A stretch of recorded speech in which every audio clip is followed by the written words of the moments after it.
Kita sengaja mengambil tema kita pada pagi hari ini adalah bagaimana kita itu merawat hati agar dalam kita menjalani kehidupan di atas dunia ini merasa tenang, merasa tentram. Rasulullah sallallahu alaihi wasallam bersabda dalam hadis yang diriwayatkan oleh Ibnu Majah yang berbunyi, Innallaha la yansuru ila anfusikum wa suwarikum wa ajsanikum walakinni yansuru ila amalikum wa qulubikum. Dalam hadis tersebut dijelaskan bahwasanya sesungguhnya Allah tidak menilik, tidak melihat, tidak memperhatikan bentuk, tidak memperhatikan rupa, tidak memperhatikan harta di antara kamu, pangkat dan jabatan di antara kamu, walakinni yansuru amalikum wa qulubikum, melainkan yang ditilik, yang dilihat, yang diperhatikan oleh Allah di antara kamu itu adalah amalmu dan hatimu. Artinya hati inilah yang merupakan sebuah file di dalam organ tubuh kita ini. Hati kita inilah yang merupakan muara, yang merupakan sumber, baik itu dari segi perbuatan kita ataupun perkataan kita, maka sumbernya itu adalah dari hati kita. Kalau boleh kita ibaratkan, Bu, hati kita itu ibarat sebuah tangki air. Tak kala air yang berada di dalam tangki tersebut bersih, jernih, itu sudah barang tentu air yang mengalir, air yang keluar dari keran-kerannya itu pasti mau tidak mau akan bersih dan jernih pula.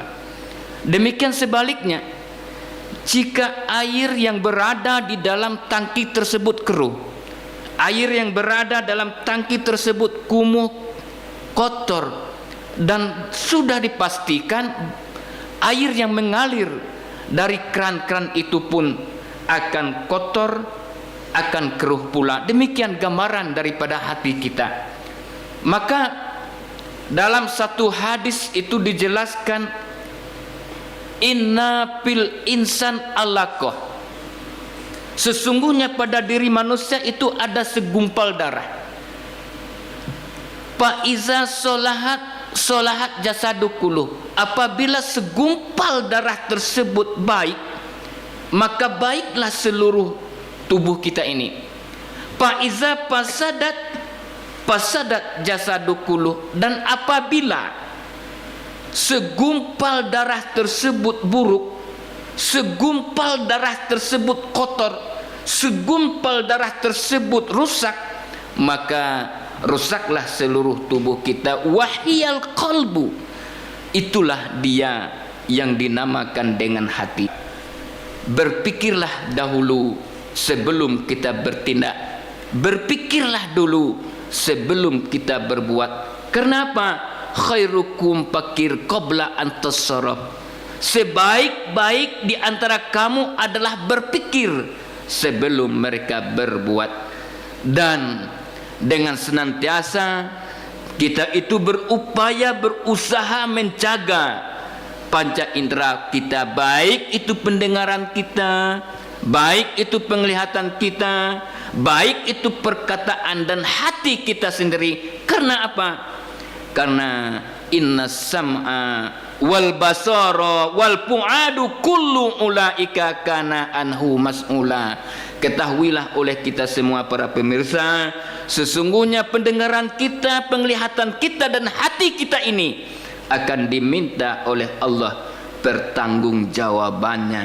Oleh karena itu para pendengar yang mulia, oleh karena hati itu merupakan sebuah file di dalam organ tubuh kita yang harus kita pelihara, yang harus kita jaga. Al-mu'minuna laisa bihaqqudin, orang yang beriman itu hatinya bersih, tidak ada mangkal di dalam hati orang yang beriman. Dalam hati orang yang beriman itu tidak ada dendam. Dalam hati orang yang beriman itu sementara terjaga, sementara otak kita itu merupakan semacam, bahasa Inggris itu merupakan brake yang mengendalikan sistem di dalam tubuh kita, dan otak itu sebenarnya tidak mampu, tidak dapat berpikir. Kenapa? Orang tidur ada otaknya, bahkan orang mati pun ada otaknya. Maka ketika hati itu berfungsi, lalu hati itulah yang menetralisir, hati itulah yang mentransfer sesuatu yang ada dalam hayalan kita. Mungkin sesuatu yang telah kita lihat, sesuatu yang telah kita dengar. Maka ada pepatah mengatakan bahwasanya pikir itu pelita hati, ya Bu ya. Zonanatu misbah al-qalbu, kata orang Arab. Berpikir itu adalah pelita hati. Maka itulah sebabnya pentingnya kita merawat, pentingnya kita menjaga hati kita, sehingga kita meraih ketenangan dan ketentraman dalam mengarungi kehidupan ini.